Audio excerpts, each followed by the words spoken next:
Welcome to episode 8 of Project Versus. A quick recap of what occurred in the previous episode. We did a few backhand cross-court drills as I felt that had become a weakness relative to the rest of my game. And I compared both setups, my main, which is the PowerBridge 10, against the Prestige mid, which is my backup setup. And I was impressed with both, really. I'm going to keep the main setup as the PowerBridge 10 for now, but I am very happy with the backup as well. I also did a few serving drills where I changed my starting position, so where I serve from, and I'm serving a little bit wider. That's because I wanted to allow myself a little bit more room between myself and the service box, so I can use that quicker swing speed and not have to worry too much about the ball going long. As I've noticed, when I'm making errors or double faulting, I tend to pull off of the serve. I tend to get a bit tentative, and that's not good at all. We also had a practice match against an opponent that has a very dominant head-to-head record over me, something like 15-3 in his favour, and we took him to 3 sets where we lost in a championship tiebreak. He won that 10-4. I won the second set 6-3 and he won the first set 6-4. So it was a good showing. It was on a higher bouncing, gritty hard court that I dislike, but I felt like I had a better showing this time around as opposed to the tournament I played previously. So I'm happy with the progress I'm making. I feel like I'm finding a bit of form, especially with my main setup. And so we went into the tournament the next day where I played my first round match against a new opponent, and I came through with not too many issues. It was 4-love, 4-1 in my favour. And so now we move on to the quarterfinals. Let's get to it. On to the quarterfinal, we'll have a quick player profile so we know roughly what we're coming up against. He's about 5'10" tall with a reasonable paced serve, consistent, difficult to attack first or second serve. He's got an Eastern forehand grip, a one-handed Eastern backhand grip, and I would class him as an all-quarter. I've heard him say that he plays a lot of doubles, so that could be one of the reasons. He's pretty skilled up at the net and from the back of the court as well. So it will be an interesting match. Let's get into it. And the first set ended 4-2 in my favour. We had held serve up until 3-2 with him to try and serve to stay in the set. And luckily I managed to get enough returns back into court, stay on the front foot enough in order to put enough pressure on his game, where a few errors were coming from his side of the court, and I managed to take the set in that fashion. And it was a little bit scrappy at times. The sun was at a very strange angle where on one side it was very difficult to serve from, and it was also very difficult to come into the net and volley from, and even worse, try and take a smash out of the air. In fact, there was a couple of occasions where I use a pattern of play that I use a lot. In fact, it's a inside-out forehand to the right-hander's backhand, and I come in behind it, usually because it's a weaker reply from my opponent. But as I was executing this pattern of play a couple times, the ball would go straight up into the sun and I could not see a thing. I actually just guessed on the couple of occasions I tried it, and thankfully I must have shanked it over the net. But that's something to bear in mind as we go further forward. It's not really an issue I can really remember dealing with too much, but it was just such a strange angle. And on the serve, it's not too much of an issue, I don't think. But when you're kind of guessing where the ball is for a smash or a high forehand or backhand volley, then it does become somewhat of an issue. But yeah, I managed to stay solid enough to take the set. He is a pretty good all-court player, and he tried a couple of times to come in to the net. I think he was more effective when he was aggressive and attacking in that mindset. So I just had to execute my plan, make sure I stayed on or inside the baseline to prevent him from attacking, and he's I would say much less effective in defense than in attack. So we'll go on to the second set, and this ended 4-1 in my favor. So at this point I'm starting to get a little bit more comfortable. I'm ahead in the rallies most of the time, and it gives me the opportunity to try out a few drop shots. And I've said in the past, I feel like my cross-court drop shot is a little bit better than my down-the-line drop shot, and that was the case again. I've probably played about three drop shots, a couple cross-court and one down the line. But that was mainly because I was able to keep him on the back foot and, yeah, just make sure that he was never comfortable, moving him side to side. And I managed to take the win in that fashion. So it was a pretty good match, decent quality, I thought. I still feel there's a lot more to come from my game. But he played well, especially in the first set, making things awkward for me. And in the second set, I feel maybe I got underneath his skin a little bit. My play style really neutralized what he's good at, and so it worked in my favor. I felt like I was a little bit more patient in this set as well in regards to my net approaches. Usually I'll take a few more risks in that regard, but because the sun was in such an awkward position on one side of the court, I took the decision that I would allow my opponent a chance to neutralize the rally in order to, not blind myself by running into the net and trying to take the volley where I can't even see where the ball is. So I thought that was a decent trade-off. And there were a few times where he did manage to, I would say, get the ball back to a decent length, but I stayed on the front foot. I wouldn't even say he neutralized it well. The slice wasn't penetrating the court enough, or his defensive forehand shots weren't really pushing me back. I was managing to conduct most of my play inside of the court, and so moving him side to side, I didn't feel like he moved laterally too well in comparison to his movement backwards and forwards. So I managed to exploit that, and it worked out for me in the end. And that means we are through to the semi-finals. I've got 2 wins in the tournament, I believe, for the first time since I've started Project Versus, so good signs. But let's get on to the semi-finals, see how we got on. Into the semi-finals, and it's an opponent I've never played before, so we'll do a quick player profile. It's about 6 foot tall, good first serve. It's a bit strange because I think he uses almost a semi-western grip on this serve. I noticed it was swerving away from my backhand in the same manner that a left-hander's serve would do. Not as extreme as that, but there was a little bit of swerve away. And so the only way I can think you can really achieve that type of serve if you're right-handed is to have your grip somewhat in a semi-western position or even more extreme. So that's what I gathered from the warm-up, from what I was seeing. He's got a semi-western forehand and a two-handed backhand grip. Both seem very solid, so I'm expecting a difficult match here. Volley game also seems good and no problems with the smashes in the warm-up. So let's get on to how we got on the first set. And this ended 4-1 in my favour. I started off really well.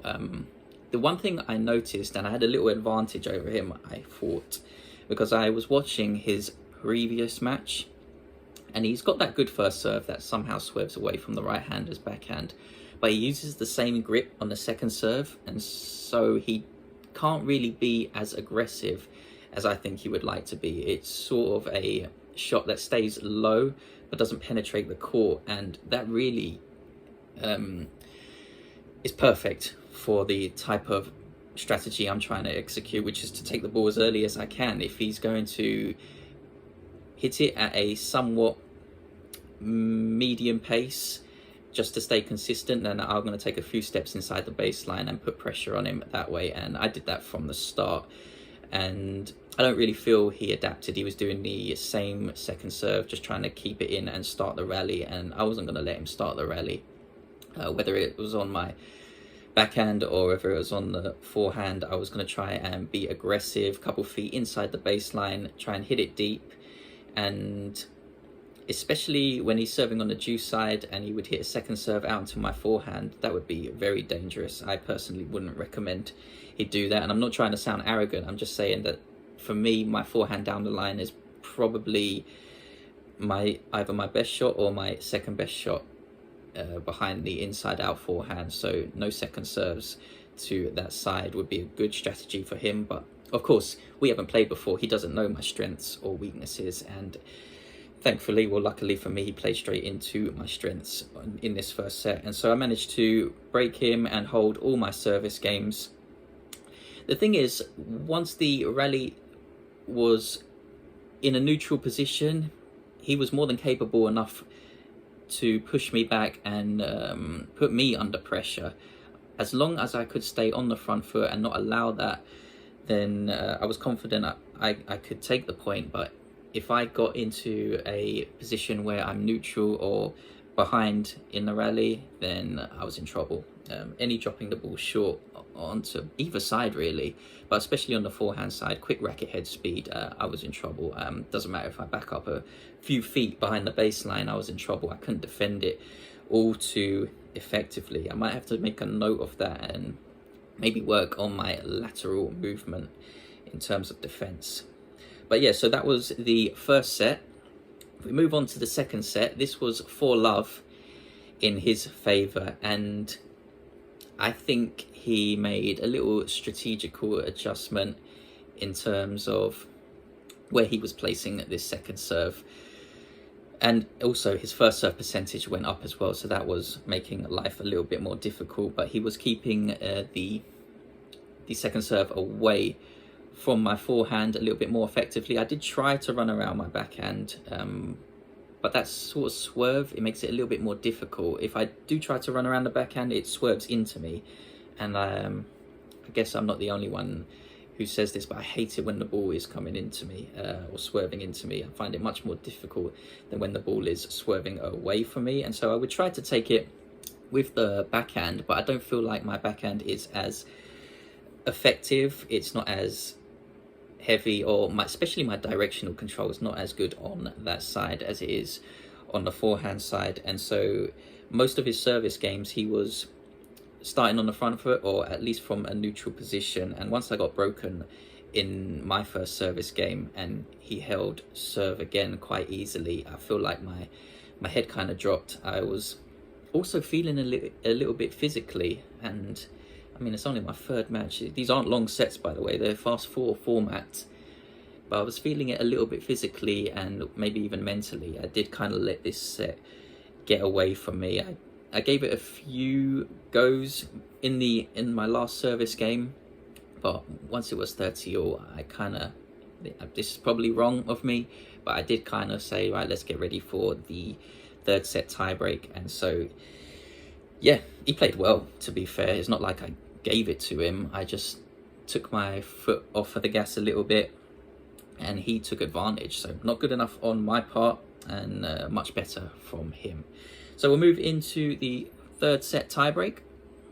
And going into this third set tiebreak, I felt like I had enough time in the previous service game where I kind of let it get away from me a little bit, just to reset mentally for this championship tiebreak. I knew I was going to have to go into it and play my A game. I was going to have to take the ball early. I was going to have to come in behind a lot of my shots. And also, if I get the opportunity, make sure I mix it up as well with the drop shots. I've got to get him behind that baseline. I cannot allow him to dominate too many of these rallies, because I'm going to lose if that happens. Straight up, I'm just going to lose. So we need to execute, and that's what my thinking is going into this set. And I was at one point 9-6 up. I was playing much better in this tiebreak than I had in the second set, and the overall play from both of us has probably reached its peak at this point. We really are pushing each other to each other's limits, and executing. I know his strategy is to try and work me side to side until he gets an opening to try and hit that winner, and my strategy obviously is to make sure he doesn't get the opportunity to dominate that by taking the ball early and keeping him on the back foot as much as possible, making sure that he can't just roll that second serve in. And yeah, 9-6 up, and all of a sudden again he starts playing fantastically well. I get into a situation where I've got him on the back foot. I managed to come in behind the pattern of play I mentioned, forehand down the line. I've got a volley into his open court. He's got a running forehand, and of course he's going to make the running forehand, and he makes it perfectly. It's such a good cross-court forehand winner. I played that perfectly. I feel like I win that point much more often than not, but he's redlining his game, and so of course he's going to make it. And we go to 9-all. He's serving at 9-all, and I think he misses the first serve. The second serve I take on the rise. I think it is actually on my backhand, but I'm just going to go for it at this point. I've already had 3 match points. I can't start getting hesitant now. I'm doing the right thing. It's just the luck's not on my side, and he's playing well. So what can you do in that situation? I just got to keep executing. I do take it early. I do force an error, and it's me to serve at 10-9. Where I'm on the ad side, and I'm still using that new wide service position that seems to be a lot more effective, because I'm more confident in being able to swing at that faster swing speed without having to worry about the ball going long. Probably some technique wise looking a little bit better as well. And I get the error from him on the fourth shot. Actually, I hit the first serve in, he returns it about 2 to 3 foot inside my baseline. I take it early, push him back. It's central. I push him back behind the baseline, and his next shot goes about 3 or 4 foot long as he tries to counter my shot, but it doesn't work out for him.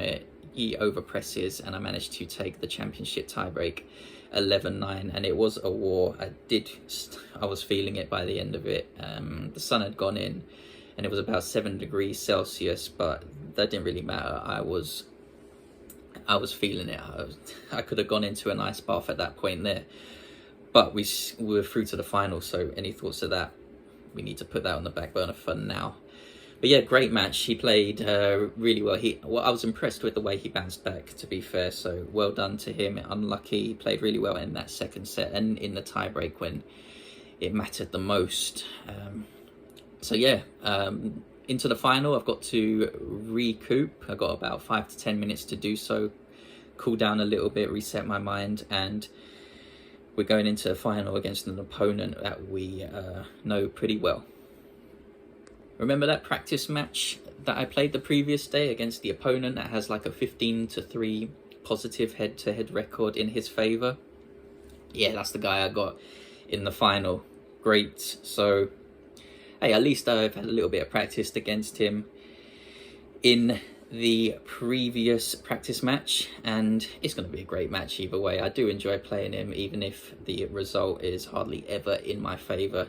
And these conditions, the sun has gone in, we've actually got the lights on, the floodlights are on, and I never understood why this happens, but it sort of changes the conditions. The ball starts to skid a little bit more, so slices become more effective, flatter shots become more effective, slicers tend to skid through a bit more. If someone knows why that is, let me know. I don't know, but that is definitely the case, and so maybe a little bit of adjustment, and it's going to help his slice a lot, which is one of his favourite shots. He's a double-hander, but his slice is amongst the best I've seen, whether it's in transition moving forward or whether it's especially in defence. He always manages to keep it low over the net, it seems, and the underspin on it feels very heavy, difficult to deal with and difficult to attack. So a quick player profile for those that do not know this opponent. He's about 5'8" tall, consistent kick serve, pretty pacey, and he's got a semi-western forehand grip, a double-handed backhand grip, extremely solid from the back of the court. The most consistent player I think I have played in, I can't think of another player who's as more consistent. Not too much put away power, but that consistency and the fitness that goes with it, his lateral movement. He's not lightning quick, but very good footwork. All of that combines to make a very good player, and he regularly wins grade 5s and grade 4s. So these type of tournaments, you'll see him in the finals more often than probably not. So, yeah, good at the net as well. Hardly ever misses a volley and hardly ever misses a smash. If we're going to take this match, we're going to have to execute our game plan and not allow him to get into that rhythm from the back of the court where he can just trade and trade all day. We can't let him do that. We're going to have to use every shot in our arsenal, drop shots, little weird slices, maybe even mix up the height, although I'm not very skilled at doing that, so I'm not going to, but something to think about in future. And really use these conditions where the ball is skidding in my favour, because I do play with a flatter trajectory on my forehand, and I am at the moment playing with a lot of slice on my serve, which seems to be working out for me. So let's get into the first set. Right, we play the first set and this ends 4-3 in his favour. Unfortunately, I did have a set point at 6-5 on his serve to try and take the set, but I couldn't convert. He was a bit too solid in the end, and to be fair, throughout the set there were no breaks to serve, but if anyone was going to break, he was probably the more likely. I really didn't get a look in. I don't think I even had a deuce. He had a few love 15s, love 30s, but I always managed to find a way out of my service games, and I nearly made him pay. I went 6-5 up, and yeah, he was too good on that point. Unfortunately, I missed a couple drop shots, especially down the line, hitting the net, and I think actually one of them went wide, which is, you know, it's inexcusable really. Hitting the net is one thing, but going wide off of a drop shot, off of a down the line drop shot, not great. But yeah, there was also one inside out forehand, my favourite shot, that actually missed wide, and that would have, I think, helped me go up by maybe, I think it was 4-2 at the time, so maybe 5-2. Missed that. Just a few shots that I'm missing by inches, I guess. So had I made that, I could have taken a set, and I do feel, looking back at it, I should have taken a set, but try and bounce back.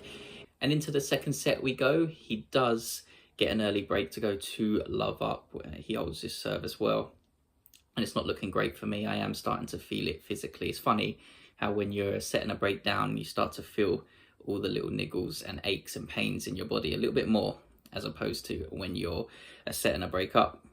But that's the situation I'm faced with. I'm at this point just trying to grind as hard as I can. The conditions, they're slick under those floodlights. Like I said, the AstroTurf, it gets a little bit quicker for some reason. The skid off of the slice is a bit more pronounced, and the flat shots get a little bit of help. And so I thought going into this match it might help my play style, because I do play with a flatter trajectory, or at least I try to, and I tried to take that ball early. When you do so, you don't really have the chance to play with a lot of height because you're inside the baseline, and playing with a lot of height from inside the baseline, obviously you increase your risk of going long. So I usually try and play lower over the net, and it did help my shots become a little bit more effective, but it helped him as well.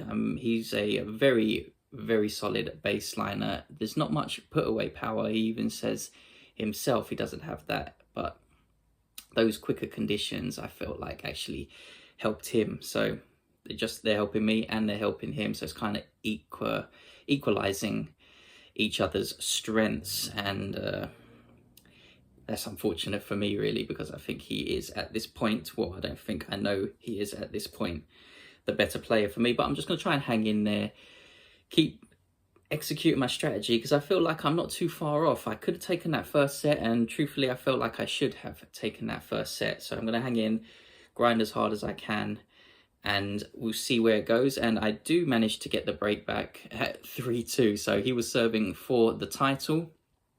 I get enough returns back into play, and I felt a little bit loose at this point. I feel almost as if I had nothing to lose, and I was a bit more aggressive. Maybe the balls had lost a little bit of pressure by this point, so the shot speed off of my setup was a little bit less, and I could afford to be a bit more aggressive.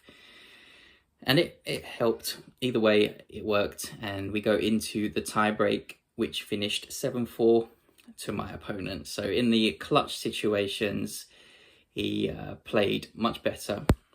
is much more solid from the back of the court. I was trying to make things happen. I know if I try to go toe-to-toe with him from the back of the court, it's not going to work out most of the time. So I went with a strategy that I thought would give me the best chance of taking home the title, but it didn't work this time. Again, I missed a few too many drop shots, and the disappointing thing about this is I'm in a good position when I'm missing these drop shots. I've actually got him on the back foot, whether it be working him side to side or with a deep shot and then mixing it up. Still missing those drop shots is not ideal, definitely not ideal, especially in the important moments. And again, in this second set tiebreak, this was at the start of the tiebreak, I hit a good out wide serve. He coughed up a short, soft reply, and for some reason I went wide with my favourite inside out forehand again, a couple inches. It could just be the pressure that I was under, that I went closer to the lines that I usually would, but I don't know if I felt it. Maybe I did. I was a bit tired after, a few hours of play. So that was a disappointing result. Looking back at it, I felt like I could have taken it, but I also thought, it was a decent showing. It was my first final since I've started this series, and there's a few good things to take away from it. So we'll go through a few of those positives, and then we'll look at some negatives, and we'll go from there.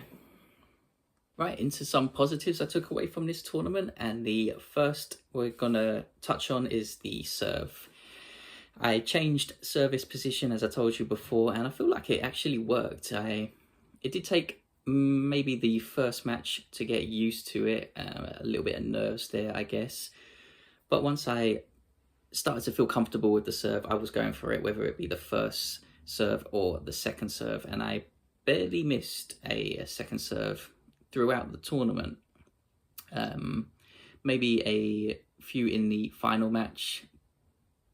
It's a massive improvement on what we have been seeing recently, which is dreadful, if I'm being honest. So I'm happy with the second serve.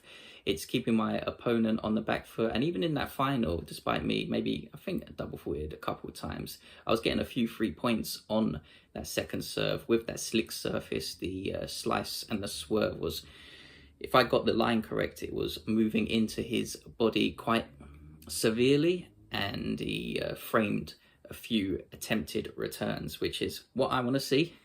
Obviously not what he wants, but that's what I want to see.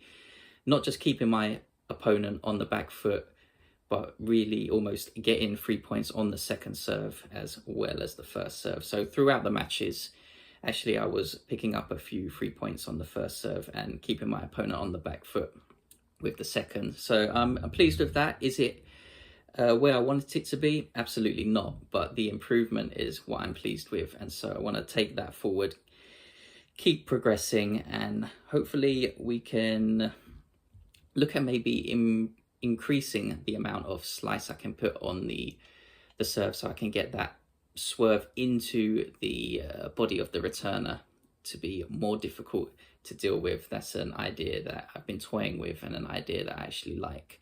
So we'll look at that in future. But yeah, so the first is the improvement in the serve, and the second positive I want to take away from this tournament is that all the matches, including the final, were actually on my racket. I was the one deciding the outcome of the match, and despite losing the final, felt like had I executed my strategy perfectly, I would have taken home the title, but I didn't, so I didn't deserve it. He played much more solid in the on the points that mattered the most, and it's congratulations to him. I do like him. I do practice quite a lot with Joshua, so congratulations to him. But I do feel like I've got another level to go up, so if I continue executing the way I have been, continue improving the way I have been, I feel like it's only a matter of time before I take home one of these tournaments, and let's hope it's soon, but I'm not rushing anything. I'm not trying to get to where I want to be too quickly. So yeah, those were the two positives. If we have a look at some of the negatives now, and onto the negatives, I'm going to start with the drop shots. As I mentioned before, this is a shot that I have been trying to add to my game, and I'm getting into positions where I'm able to play them now. I'm just not executing them well enough, and it still bothers me now even thinking about it. I missed a few drop shots at important moments that would have had me in the ascendancy and given me a much better chance of taking home the title. But so that's why I'm highlighting, because I'm going to take this out onto court. I'm going to try and practice the drop shot down the line. The drop shot cross court, for some reason, is a lot better. I don't think I missed one the entire tournament. So maybe I need to bear in mind, if I get the opportunity to play a drop shot, if I see my opponent off balance or behind the baseline a couple feet, then rather than throwing in the down the line, I'll just short cross court and with a lot of carve underneath the ball, because it seems to work for me. I seem to have much better feel on the cross court drop shots. But what I'll try, I'll keep working on the down the line so I have both in my arsenal. I don't want a player to be able to read what I'm going to try and do and, you know, get a leg up on my drop shots. That's the last thing I want. A lot of these players are quick enough as it is, so to have them be able to read my strategies, not good. So we have to make sure that can't happen. Well, we'll try and make sure that doesn't happen. And the last thing I want to touch on in regards to the negatives, this was a little bit more specific. It was just missing wide on my favorite shot in the pressure situations. And I know my setup isn't designed for directional and trajectory control, but still it's very disappointing when I've set up the point perfectly to the situation where I feel most comfortable, which is where I'm slightly in my backhand corner and hitting inside out into the right-hander's backhand side, and I'm missing wide. It's not great to see that, because that's the situation I want.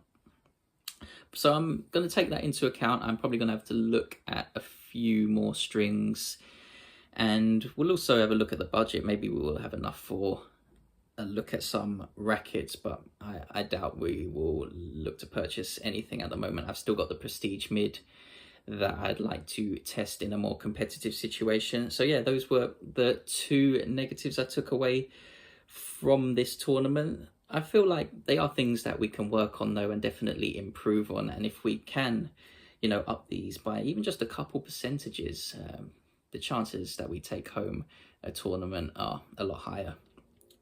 So good overall, despite the result not going our way. It is our best result so far in this series, and let's hope we can continue improving our form and continue on this upward journey as we have been. Let's quickly touch on the budget. Because this is a grade 5, you get £15 for a win, as well as the £5 appearance fee.